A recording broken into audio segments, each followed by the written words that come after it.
guys, so Bullhorn Betty here. I am covering a developing story. It's been developing since January 13th.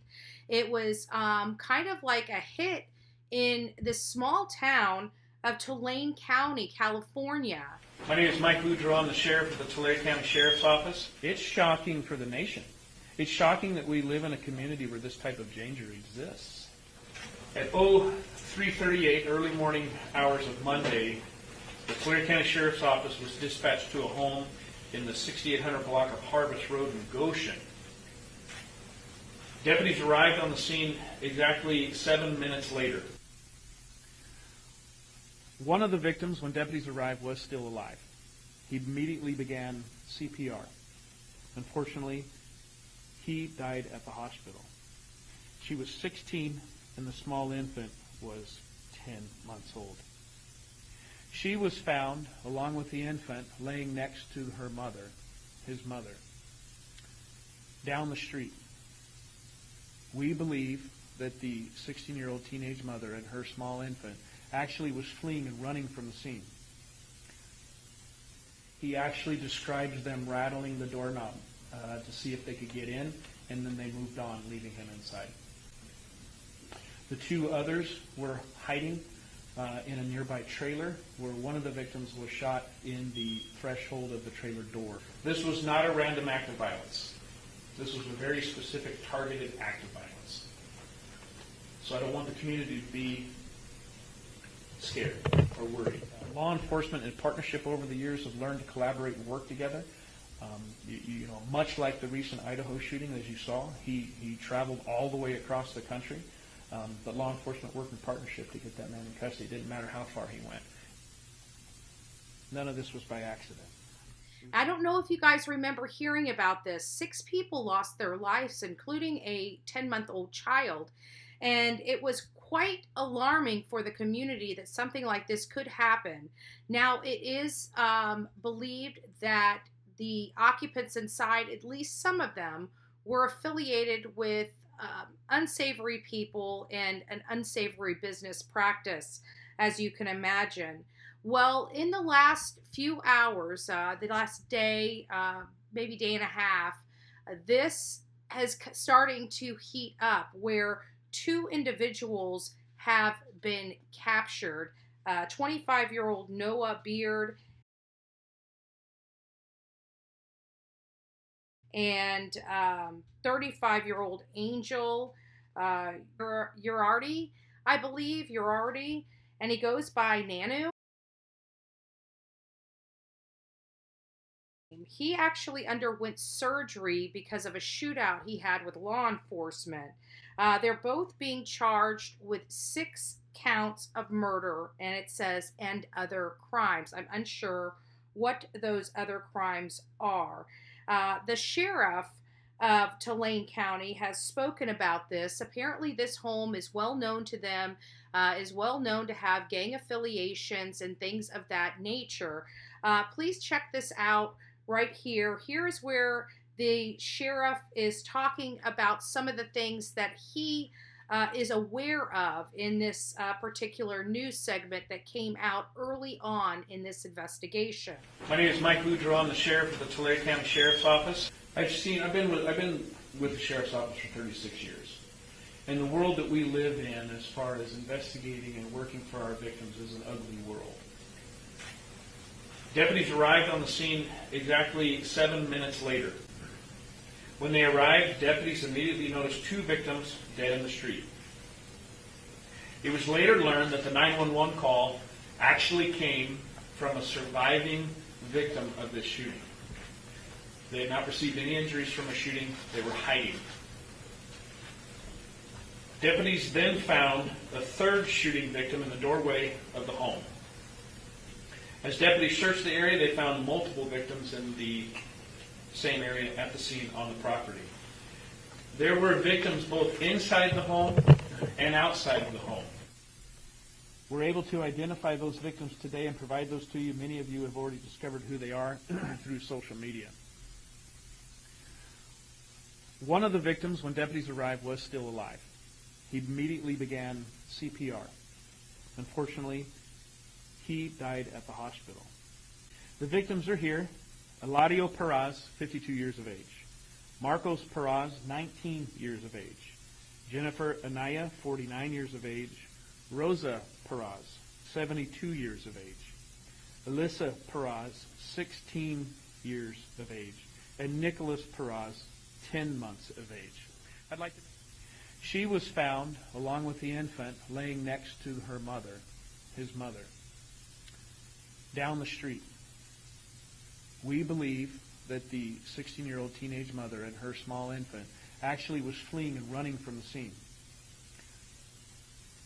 What we have since learned through forensics, that it was clear that the shooters stood over the top of the 16-year-old mother and fired rounds into her head.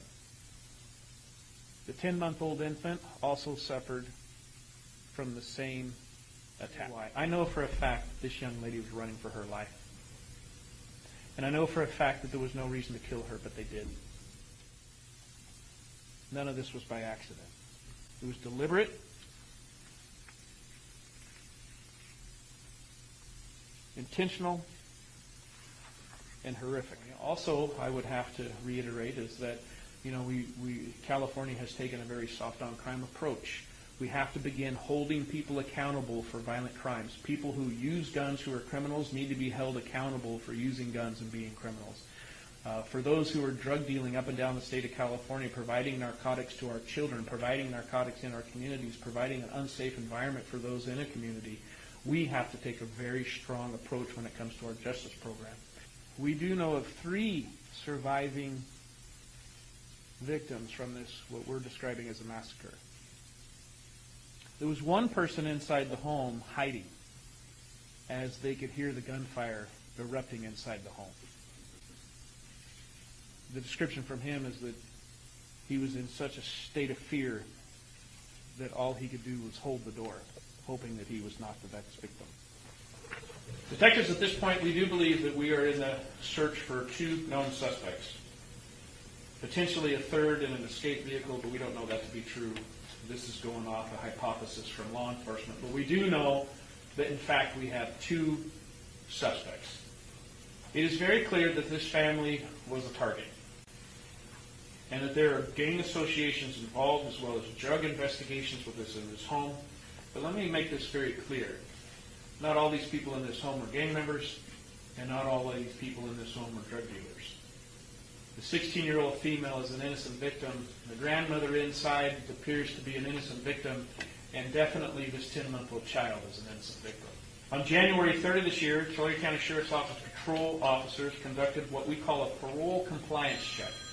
Basically what that is when we know people who are on felony parole and are in the community, we will stop and make sure that they're abiding by the law.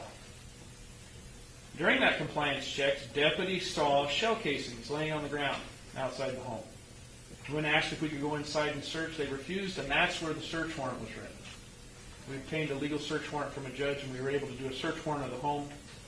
And we found ELADIO PARRAZ, who was already on felony convictions, was in possession of ammunition, felon in possession of a firearm, felon in possession of a short barrel rifle, felon in possession of an assault weapon, a loaded weapon in possession of a firearm, and possessions of a controlled substance. He unfortunately was able to bail out 4 days later. That's how I'm able to say that this is a gang-related activity. I have also been quoted as saying this was a cartel-like execution.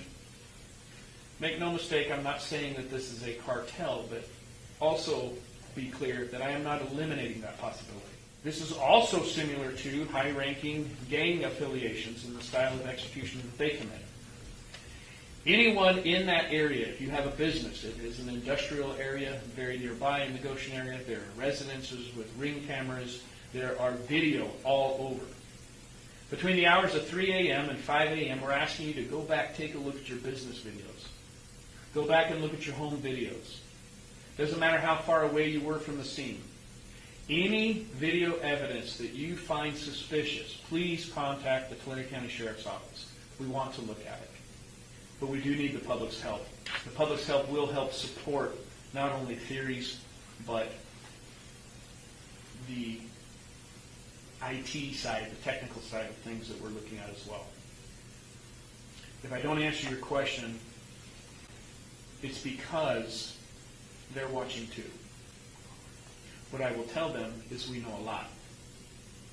So with that, I'll conclude. This was not a random act of violence. This was a very specific, targeted act of violence. So I don't want the community to be scared or worried. Well, when it comes to certain gangs, as well as the cartel, there is local connection that spreads across the state. And do you think that this shooting was mapped out of the residents? Because it happened fairly quickly for your deputies to arrive within 7 minutes. And exactly my point. Much of what we're going over, much of our SWAT team is very much involved as well. This was methodical, well planned out, tactical, executed quickly. So from the time of the phone call until we arrived was a very short amount of time. And by then they were long gone. Well, I can tell you that we do have cartels here in the Central Valley. We do have cartel in Tulare County. I am the vice president of the California State Sheriff's Association. I meet with the sheriffs on a regular basis. I can tell you cartels are here. They are here for multiple reasons. Selling drugs is lucrative. There's a lot of money to be made, and it focuses on the money. The other is that we have a very unsecure border right now. There's a lot of back and forth when it comes to the cartels and free movement up and down the state and across the border. What we've seen is that gangs don't typically want to be identified by law enforcement, and so they'll live quietly and peacefully within a quiet community, never being noticed by anyone who's living around them until something tragic occurs. But again, let me just reiterate, I have to be very careful and cautious because they're watching what's happening today as well. Again, and it's important, anyone with video surveillance or video cameras, ringtones, anything within the community, it's going to help us tie together a timeline as well as the manner in which we believe it happened. I can tell you that I'm reaching out to other sheriffs for the potential of intelligence gathering and or potential arrests in the future, so we'll see. We need to take a look at what we've done with our criminal justice system and begin putting people back in prison for these types of activities. Somehow we wrap our minds around the fact that gang members killing gang members is a bad thing, and we investigate those to the full extent of the law. We have a grandmother who was shot and killed while she was sleeping in her bed. We have a 16-year-old female trying to protect her infant. So it carries a different feel, in my opinion. But yes, it's tragic, and haven't seen anything like this in years. As you see, he did not mince his words on how he felt about this particular situation. It is gruesome. It was heartbreaking. Many law enforcement resources came forward to assist in this matter. Just as recently as Monday, there was an increase in that reward from $10,000 to $20,000. And right now they're stating that the cause, or the motive rather, is still unclear. Only 2 people have been arrested in this crime, and it sounds like this was not something that more people would not be involved in. So I'm curious as to the 2 people captured, which are Noah and Angel, if they will be cooperating with law enforcement, what kind of evidence law enforcement has against these 2 individuals. And, we are seeking justice for the victims of this crime. No matter what you do, nobody deserves this, period. And thank God this sheriff took his job seriously and didn't just, sweep this under the rug, so to speak, as just another gang-affiliated assault. So interested in your thoughts. I'm very thankful today, at least today, the streets of California, at least in Tulane County, California, is a little safer today. God bless each and every one of you. Until next time, please be safe.